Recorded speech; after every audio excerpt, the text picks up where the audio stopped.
In this lesson, we're going to take a look at the Selling tab under the product, and specifically how you can configure your sales page and your order form. So first off, we have some settings for the catalog, and you can always view your catalog by clicking this button. And we can see that right now, the product that we're working on is the one down here, my online course. So if I go back here, the first thing we can choose is whether it should be listed at all in the catalog. So if I say unlisted and save changes, we can see that it removes itself from the catalog. But let's say that we want this listed. By the way, you can have it unlisted and people can still purchase as long as they have the link, or you can choose that it should be closed if nobody should buy at all at this time. Let's say that it should be listed. You can choose a product category. In this case, it's online courses because it's called my online course. You can make all the categories in the catalog settings in here. Then you can make a short description for the catalog overview page. Let me just show you where this goes. This is an online course. Save changes. And then when I refresh here, we can see that the product is now back because it's listed. And also here is the short description. So this really shouldn't be too long because it's just meant as like brief description. Okay. Moving down a little bit, we have this thing, the primary sales page. The default is to use the catalog sales page, where you can then insert your sales page copy down here. Let's say that you want to add a testimonial in here. This is a great course from a previous participant. And that maybe you also want to add an image. Let's just keep this very simple just to show where it goes.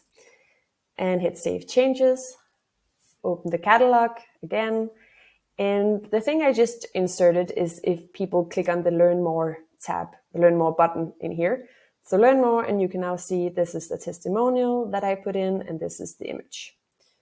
Okay, going back here, we can also choose to instead have a standalone sales page, which might, if it's a high-end course especially, it makes sense to have a standalone sales page. You can make those under marketing landing pages. I already made one in there, so I can choose the one I called it sales page. And let's just see what this does. If I now go back to the catalog and I click on the Learn More button, I'm taken to this entire sales page, landing page instead. The final option you can do under the sales page section is that you can choose to have an external page. This is in case you have your external page on somewhere else than SimPlayer. Maybe you have it on your WordPress site, then you can just put in the URL in here. Let's choose that we want this sales page as our primary sales page. Then we have some affiliate settings. We're going to go over that in another video, but we can add it to any affiliate program we have in here. And we can also then overwrite with another percentage or another fixed amount. And then we have the final options down here. You can choose to limit sales to a specific time period. If you don't put anything in, it will assume that the sales has already started and it will never end, but you can choose to put in a start date and an end date, and then the product cannot be purchased outside this window. You can also choose to limit the total number of participants. Maybe you have a max capacity of 50 participants or 10 participants.